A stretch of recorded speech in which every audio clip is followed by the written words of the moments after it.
नमस्कार बच्चों, कैसे हैं आप सब लोग। आशा करती हूँ आप लोग बहुत अच्छे होंगे।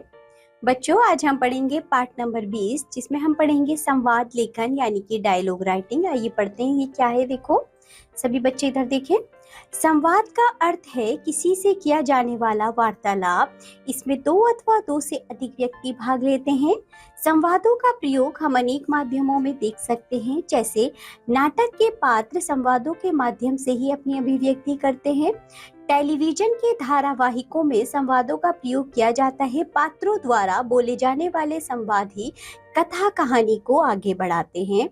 कक्षा में प्रश्नोत्तर का माध्यम भी संवाद ही होते हैं। जैसे कि बच्चों एक उदाहरण देखिए, अध्यापक ने कहा, बताओ हमारा देश भारतवर्ष गणतंत्र है या राजतंत्र। तो छात्र ने कहा, जी गणतंत्र। फिर अध्यापक ने कहा, अच्छा बताओ यह किस महाद्वीप में स्थित है। तो छात्र ने कहा, एशिया महाद्वीप में।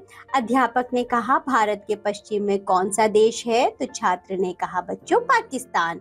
ये हुआ हमारा संवाद। संवाद रचना के विषय में निम्नलिखित महत्वपूर्ण बातें ध्यान में रखनी चाहिए, जैसे कि बच्चों संवाद छोटे, सरल एवं रोचक होने चाहिए। संवादों की भाषा व्यक्ति, वातावरण और स्थान के अनुरूप होनी चाहिए। वार्तालाप संक्षिप्त और भाषा मुहावरेदार होनी चाहिए। संवादों में स्वाभाविकता होनी चाहिए। यहाँ उदाहरण स्वरूप कुछ संवाद दिए जा रहे हैं, इन्हें पढ़कर संवाद लिखने का अभ्यास कीजिए। तो चलिए बच्चों, यहाँ हमको संवाद दिए गए, इन्हें पढ़ते हैं। पहला संवाद है हमारा हामिद और दुकानदार। हामिद कहता है, यह चिमटा कितने का है। दुकानदार, तुम्हारे काम का नहीं है जी। हामिद, बिकाऊ है कि नहीं। दुकानदार, बिकाऊ नहीं है तो यहाँ क्यों लाए हैं। हामिद, तो बताते क्यों नहीं, कै पैसे का है। दुकानदार, 6 पैसे लगेंगे। हामिद, ठीक बताओ। दुकानदार, ठीक ठीक 5 पैसे लगेंगे। लेना है तो लो, नहीं तो चलते बनो। हामिद, 3 पैसे लोगे। अब देखिए बच्चों एक और संवाद जो कि है वीर अभिमन्यु का। अभिमन्यु कहते हैं, आप इस प्रकार सोच में क्यों बैठे हैं महाराज, युद्ध के क्या समाचार हैं। युधिष्ठिर कहते हैं, समाचार अच्छे नहीं है पुत्र, परंतु तुम क्यों चिंता करते हो, हम लोग तो हैं ही। अभिमन्यु, मुझे भी बताइए। युधिष्ठिर, आज अर्जुन नहीं है, ऐसे में कौरवों ने चक्रव्यूह की रचना की है तथा हमें ललकारा है। तो अभिमन्यु कहते हैं, तो इसमें चिंता की क्या बात है। युधिष्ठिर, तुम नहीं जानते, तुम्हारे पिता अर्जुन के अतिरिक्त अन्य कोई चक्रव्यूह तोड़ना नहीं जानता। यदि हम कल चक्रव्यूह तोड़ने नहीं जाते तो हमारी हार मानी जाएगी। अभिमन्यु, आप चिंता ना करें, मुझे युद्ध में जाने की आज्ञा दें, मैं चक्रव्यूह तोड़ दूंगा। युधिष्ठिर, तुमने यह विद्या कब सीखी। अभिमन्यु, महाराज एक बार पिताजी ने माँ से चक्रव्यूह तोड़ने का वर्णन किया था। उस समय मैं माता के पेट में था, तब यह वर्णन मैंने सुना, तभी से मैं यह विद्या जानता हूँ। केवल चक्रव्यूह से निकलना नहीं जानता, क्योंकि जब अंतिम द्वार तोड़ने का वर्णन आया तभी माँ को नींद आ गई और पिताजी ने वर्णन बंद कर दिया। आइए आगे बढ़ते हैं। एक और संवाद देखिए बच्चों, श्रवण कुमार का। व्यक्ति कहता है, तुम कौन हो भाई। श्रवण, मेरा नाम श्रवण कुमार है। व्यक्ति, ये लोग कौन है भाई। श्रवण, ये मेरे माता पिता हैं।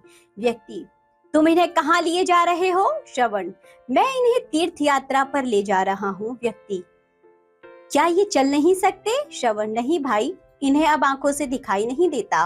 व्यक्ति, तब तो तुम्हें बड़ा कष्ट होता होगा। श्रवण, नहीं नहीं, ये मेरे माता पिता हैं, इसमें कष्ट कैसा। जगत में माता पिता की सेवा से बढ़कर कोई पूजा नहीं, यह तो मेरा सौभाग्य है। हमें तन मन धन से अपने माता पिता की सेवा करनी चाहिए। चलिए आगे बढ़ते हैं। अब देखिए बच्चों, शिक्षक और विद्यार्थी के बीच का संवाद। शिक्षक कहते हैं, रोहन बताओ दशानन किसे कहते हैं। छात्र कहता है, रावण को। शिक्षक कहते हैं, रावण को दशानन क्यों कहा जाता है। छात्र कहते हैं, आनन का अर्थ है मुख, रावण के 10 मुख हैं, अतः उसे दशानन कहा जाता है। शिक्षक कहते हैं, लंबोदर किन्हें कहा जाता है। तो छात्र कहते हैं, गणेश जी को। शिक्षक कहते हैं, क्यों। तो छात्र कहते हैं, उदर से तात्पर्य है पेट, जिसका पेट लंबा है वो लंबोदर अर्थात गणेश जी है। शिक्षक, कार्तिक रावण के भाई का क्या नाम था। छात्र कहते हैं, विभीषण। तो शिक्षक कहते हैं, शाबाश, बैठ जाओ। आगे देखो बच्चों, रोगी और डॉक्टर।